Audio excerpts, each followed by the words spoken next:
समाज में रहते हो तो परमार्थ भरी नजरों से रहा करो। जो जीव परमार्थ भरी नजरों से समाज में रहता है वो हमेशा यादगार रहता है और लोगों के दिलो दिमाग में रहता है, हमेशा लोगों की यादों में रहता है, हमेशा। खैर पूतना कही हम तुम्हारी बहन, मैया बड़ी उत्सुकता, भाई मेरी कौन सी बहन आई। मैया ने दरवाजा खोलो तो देखो सामने एक बड़ी सुंदर स्त्री खड़ी है महाराज। इतनी सुंदर कि मैया बोली आज तक इतनी सुंदरता देखी नहीं, ऐसो लगे जैसे स्वर्ग ते लक्ष्मी ही उतर आई हो।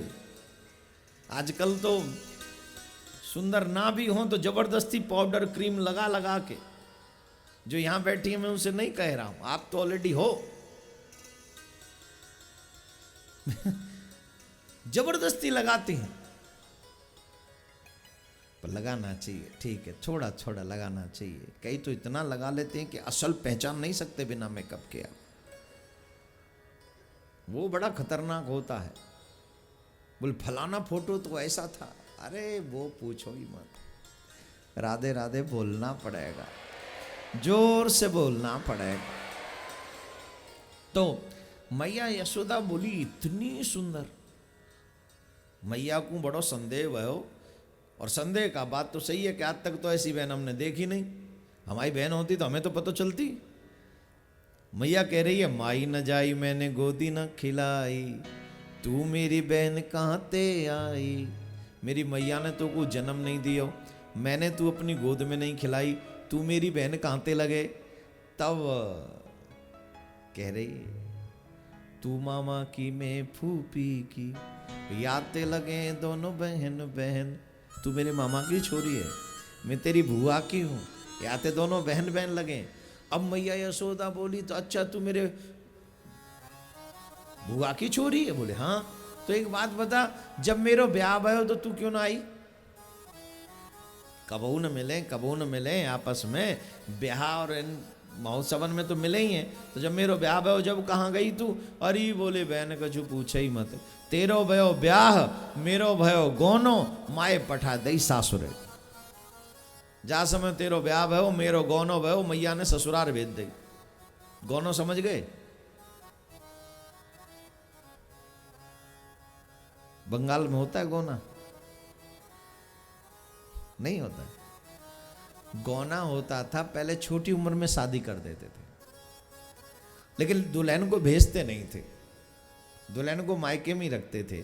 जब दुल्हन की आयु हो जाती थी तब दोबारा से एक फंक्शन होता था। जैसे आजकल नहीं कई फंक्शन होते हैं, ये वो लड़के वाले ये फंक्शन करेंगे, लड़की वाले ये फंक्शन करेंगे।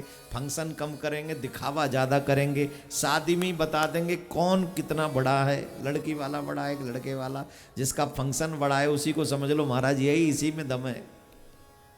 वो फंक्शन कम होते हैं, वो थोड़ा क्या बोलते हैं, गाड़ी नहीं खड़ी रहती शोरूम में, वो शोरूम है, शादी नहीं है आजकल, शोरूम है। हाई क्लास का शो करना है हमको, दुनिया देखे वाह शादी लोग हेलीकॉप्टर में कर रहे हैं। बता, दूल्हा हेलीकॉप्टर से आएगा, कोई शादी प्लेन में कर रहा है, और कोई शादी चिता की परिक्रमा करके कर रहा है।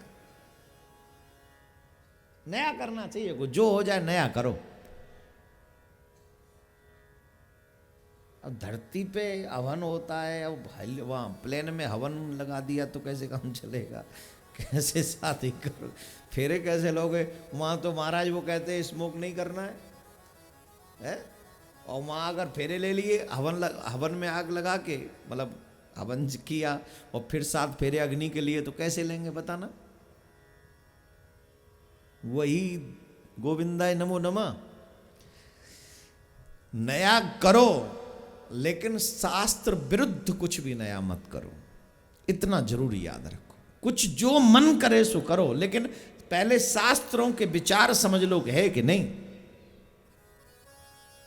तब जाके पता चलेगा। और वही करना भी चाहिए, जो शास्त्रों में अनुमति है वो जरूर करना चाहिए। तो मेरे भाई बहन, मैया कह रही है तू मेरे ब्याह पे क्यों नहीं आई। तो वो कह रही है जब तेरो ब्याह भयो भाई दिना मेरो गौन हो, तो जा हमारे मैया ने ससुराल भेज दे, जा हमारे आना है पाई। मैया बड़ी खुश हुई। ब्रजवासी बड़े भोले होते हैं बेचारे, बहुत भोले होते हैं। चाहे मुंह पे कितना भी बड़बड़ बड़बड़ कर लें, लेकिन उनके दिल में मैल नहीं होता है। अधिकांश ब्रजवासी, वो ब्रजवासी वही हैं जो मई जमे पड़े हैं। अब ऐसे नहीं जो बाहर से आके, क्योंकि आजकल तो आते हैं वृंदावन, बसते हैं, 4 साल रहते हैं, 5 साल रहते हैं, 10 साल रहते हैं और अपने आप को वृंदावन वाले कह लेते हैं। तो मैं ये नहीं कह रहा हूँ कि वो वृंदावन वाले नहीं है, क्योंकि अभी तो हैं इसलिए वृंदावन वाले ही हैं। लेकिन प्रॉपर जो ब्रजवासी है, गांव गांव के हैं, मथुरा के हैं, वृंदावन के हैं, गोवर्धन के हैं, नंदगाम के, गोकुल के हैं, वर्षाने के हैं, ये ब्रजवासी आपके मुंह पे तो बड़बड़ बड़ कर लेंगे, लेकिन उनके दिल में मैल नहीं होगा। वो दिल से साफ होते हैं। और इसीलिए तो कृष्ण इनको मिल गए, क्योंकि कन्हैया को भी आरती नहीं उतारी इन्होंने। गाली देने का मन है तो जम के दी, खेलने का मन है तो जम के खेले, अपना कहने का मन है तो खुद दिल से कहा। यही तो भगवान को भाता है कि तू जैसा है वैसा ही मेरे पास आ। बनावट करने की कोई जरूरत नहीं है, दिखावा करने की कोई जरूरत नहीं। इसीलिए तो कन्हैया ब्रजवासियों के लिए रोते हैं। द्वारका में भी जाके ब्रजवासियों की याद करते हैं, जहां इतने आलीशान सब कुछ है, वहां बचा क्या है? और किसको याद कर रहे हो आप? क्या चाहिए आपको? फिर भी ब्रजवासियों की याद आ रही। कहां सुख ब्रज को सो संसार। तो ये बाद में कथा है, अभी तो मैया बड़ी प्रसन्न हुई। यार यारी ले, इतने दिनान में पहली बार मिली है या वो बुढ़ापे में, आजा तेरे लिए भोजन बनाऊं। बोले भोजन तो बना ले, बात ठीक है, पर एक बात ध्यान रखियो बहन, मैं अपरस में भोजन बना भाई तब ही करूंगी। अपरस में? बोले हाँ अपरस में। कोई बात नहीं, मेरी बहन आई, मैं अपरस में नहीं बना सकूंगा, पर एक बात को ध्यान राखियो ने। 100 कहा, मेरो लाला झूले पलना निक होले झोटा दीजो, निक होले होले झोटा दीजो, निक धीरे धीरे झोटा दीजो, मेरो लाला झूले पलना निक होले झोटा दीजो।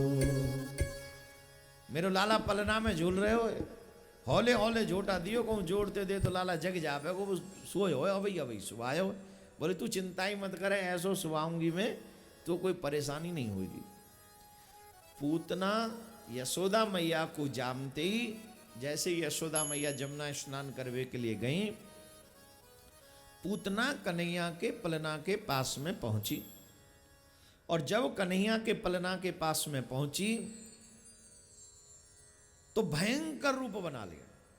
अभी तक तो बड़ी सुंदर थी, मैया कह रही इतनी सुंदर आज तक मैंने कोई देखी नहीं, अब इतनी भयंकर कि इतनी भयंकर आज तक देखी नहीं, इतनी भयंकर बन गई, बहुत भयंकर।